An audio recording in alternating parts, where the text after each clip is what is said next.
Ibrahimovic খ্যাপাটে এক চরিত্র অথবা ফুটবলের স্বঘোষিত ঈশ্বর। তিনি দারুণ এক ফুটবলার, তবে পায়ের চেয়েও বেশি চলে তার মুখ।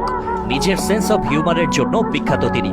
ফুটবল জগতে দারুণ আলোচিত এক চরিত্র, যার নামের প্রথম অংশটা লেখার সাধ্য রিদমিক বা অভ্র কিবোর্ডের নেই। তিনি ইব্রাহিমোভিচ। বয়সের ঘড়ি 40-এর ওপরে পা দিলেও এখনও তিনি দারুণ চনমনে।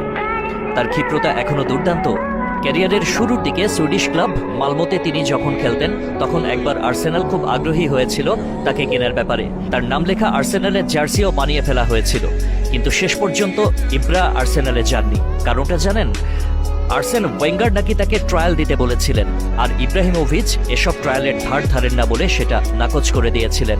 2014 বিশ্বকাপের আগের ঘটনা। পর্তুগালের সঙ্গে প্লে অফ ম্যাচ সুইডেনের। যে দল জিতবে তারাই ব্রাজিলের টিকিট পাবে। এক সাংবাদিক প্রশ্ন করলেন ইব্রাকে, কে জিতবে প্লে অফে? ইব্রা বললেন, ঈশ্বর জানেন। সাংবাদিক নাছোড়বান্দা আবার বললেন, কিন্তু তার নাগাল পাওয়াটা কঠিন। ইব্রাহিমোভিচ হেসে জবাব দিলেন, কেন? ঈশ্বর তো তোমার সামনেই বসে আছে, জিজ্ঞেস করে ফেলো। 2014 বিশ্বকাপে খেলতে পারেনি ইব্রাহিমোভিচের সুইডেন। পর্তুগালের কাছে প্লে অফে হেরে ব্রাজিলের টিকিট কাটা হয়নি ওদের। ইব্রা তখন বলেছিলেন, আমাকে ছাড়া যে বিশ্বকাপ সেটাই আসলে দেখার কিছু নেই। তাকে একবার কেউ জিজ্ঞেস করেছিল স্ট্রাইকার না হলে তিনি কোন পজিশনে খেলতে পছন্দ করতেন। ইব্রাহিমোভিচের জবাবটা শুনুন, আমি ফুটবলের 11টা পজিশনে খেলতে জানি, কারণ একজন ভালো খেলোয়াড়ের যে কোনো জায়গায় খেলতে জানা উচিত, এমনকি গোলকিপিংটাও শিখে রাখা দরকার। ইব্রাহিমোভিচের ট্যাকেলে একবার ইনজুরির শিকার হয়েছিলেন নেদারল্যান্ডের ভ্যান্ডারভার্ট। উদ্দেশ্যমূলকভাবে তাকে আঘাত করা হয়েছে বলে ইব্রাহিমোভিচের দিকে অভিযোগের আঙুল তুলেছিলেন তিনি। জবাবে তিনি বলেছিলেন, আমি যদি ওকে আঘাত করতে চাইতাম, ও কি এসব ফালতু কথা বলার জন্য বেঁচে থাকতো? ইব্রাহিমোভিচ তখন প্যারিসে খেলছেন, দল বদল করে এসেছেন, এক মৌসুমও হয়নি। একবার এক সাংবাদিক তাকে জিজ্ঞাসা করলেন ফ্রান্সের দর্শনীয় স্থানগুলো যেমন আইফেল টাওয়ার দেখতে তিনি কখনো গিয়েছেন কিনা।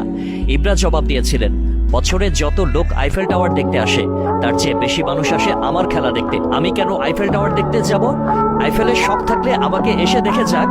অনেকে ভাবতে পারেন ইব্রাহিমোভিচ বুঝি অহংকারী, উদ্ধত কিংবা নিজেকেই সর্বা ভাবেন। সেটা লোকে ভাবতেই পারেন। ইব্রাহিমোভিচ এমনই। ম্যানচেস্টার ইউনাইটেডে যখন তিনি এসেছিলেন, তাকে বলা হয়েছিল, এখানে আপনি এমন কি করতে পারবেন? ম্যানচেস্টারের তো একজন কিং আছেনই, এরিক ক্যান্টোনা। ইব্রা সপাটে পেনাল্টি শট দিয়েছিলেন, বলেছিলেন, আমি এখানে গড হবার জন্য এসেছি, ওসব কিং ফিং এর ভাত নেই আমার কাছে।